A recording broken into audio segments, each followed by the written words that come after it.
I'm Jared Finkelstein, and this is the Conflict Hotline. What you say next can change your world.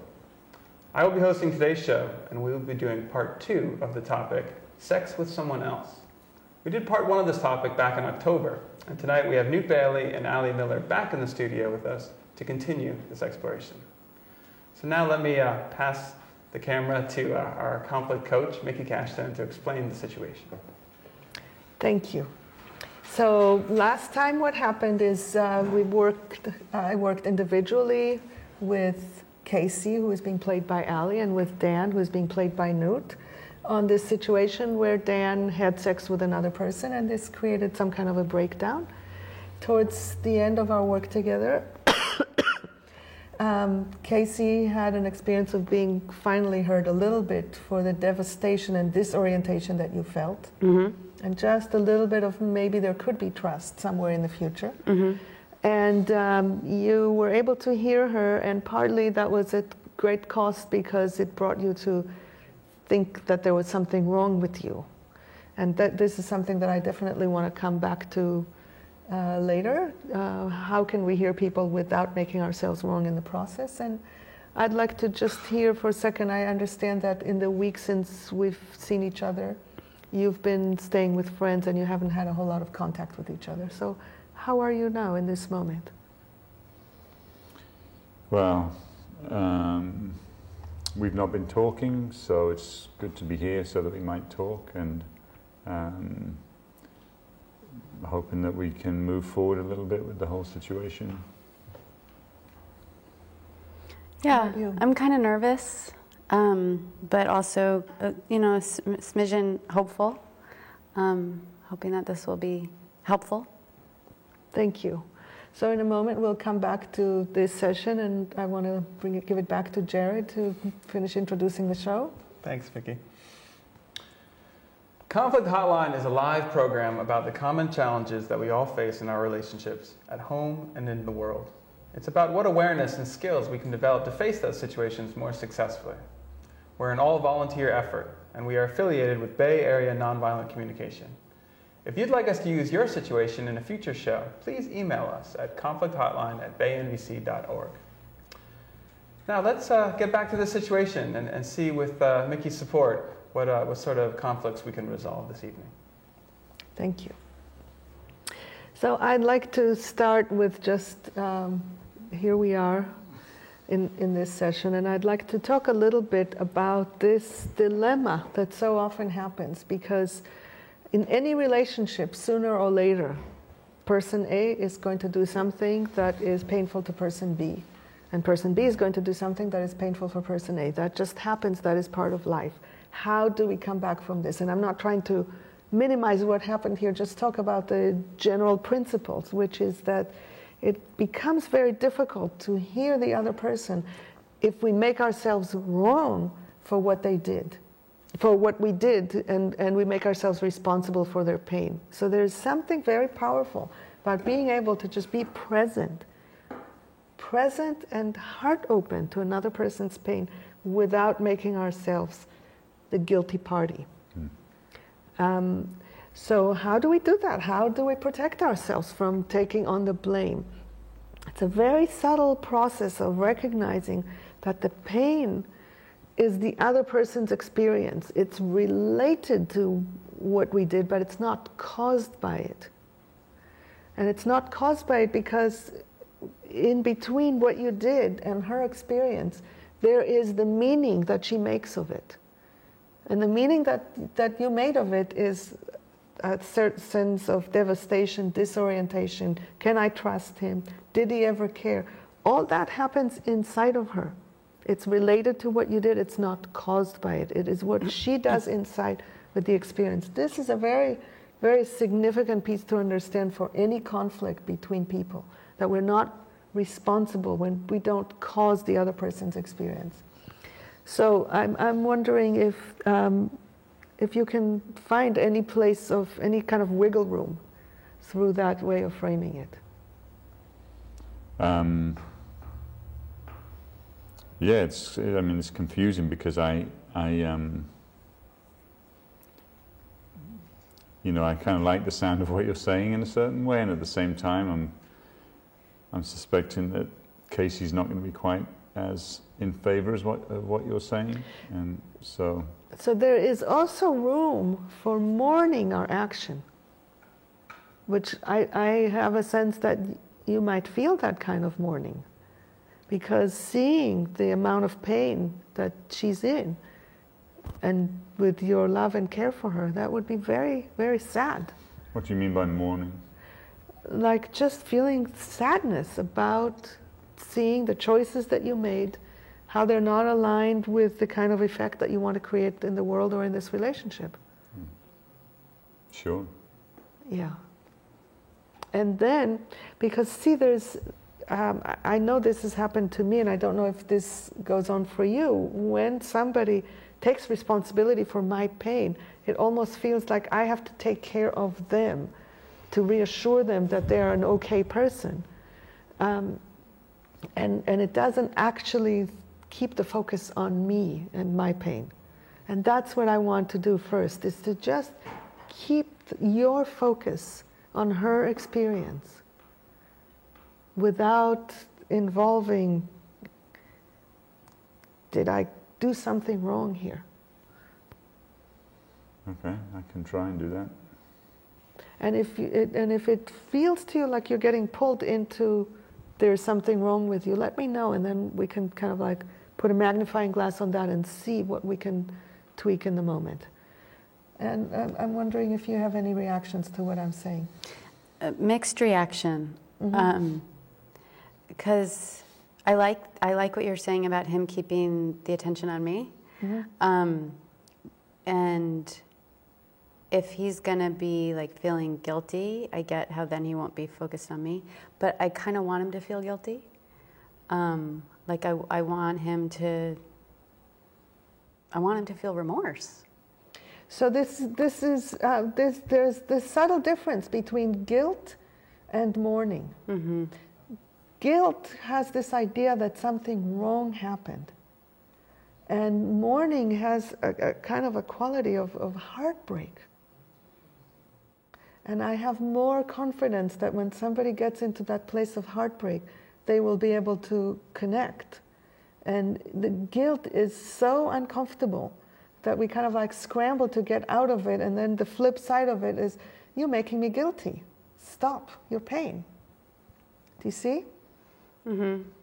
So I have a sense that if you receive his full open heart, it will be sweeter than if he says, I'm sorry, I did something wrong. Let's see what happens. Okay. Yeah. Okay. So why don't we start from how are you feeling right in this moment about the whole situation? And what I want you to do while she's talking is to just keep your attention focused on understanding her experience, kind of like separating it from you and who you are. Just be with that experience, that whatever the experience is. So I'm definitely not as scared as I was last week. It was nice to have some space, and I got a lot of support from friends. And I'm just sitting with this question of whether I can stay in this relationship or not. Mm-hmm. So a part of me would love to, because I love him. And then another part of me thinks maybe it's like the stupidest thing I could do. Mm-hmm. Because it might happen again, and I don't want to be one of those women who, I don't want to be a sucker. Mm-hmm. Yeah. You want to really trust yourself to stand up for what matters to you. Yeah, and I don't want him to think he can get away with this, and then, I'm in this long-term relationship with somebody who's like frequently cheating on me. Mm-hmm. So it sounds like what's important to you is to have something that will give you confidence that he gets it enough. To never do it again. So that you have trust that it won't happen again. Yeah. Mm-hmm. Yeah. So let's see. What were you able to hear? She wants me to feel guilty. And she wants me to never do it again. And she wants to feel confident that I'll never do it again, and to not be a sucker. So thank you. I'm appreciating hearing this because I can see that exactly what I was concerned about is happening, which is that you're filtering this through your own pain.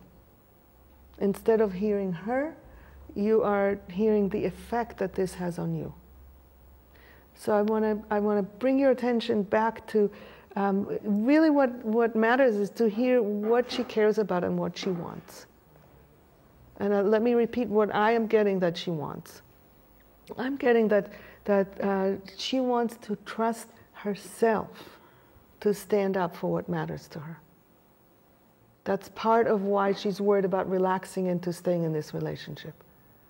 Because she wants to trust herself to stand up and protect herself. So let's see if you get this part. Can you say this part in your own words? Yeah, I guess she wants to stand up for herself. But I did hear her say she doesn't want it to happen again. I mean, I'm just saying about what... Can you put that aside for a moment and just really understand, can you understand this experience of something happened that was really not working for you? And you want to have some confidence that you are going to take measures to make sure you don't suffer again? Can you understand that experience? Sure. That's what she's talking about. Okay. So can you put it in your own words? What is it that you understand about that experience? She wants to make sure that she doesn't have the kind of pain and experience that she's been talking about with me doing what I did. Yeah. Did he get it? Mm-hmm. I mean, he's saying it. I don't know if he's feeling it, but I feel like he's getting it intellectually. Are you surprised a little that he's able to get it? No. Okay. So she's getting it kind of on an intellectual level, and I'd like to know if you're able to kind of like open your heart to just get how significant this is.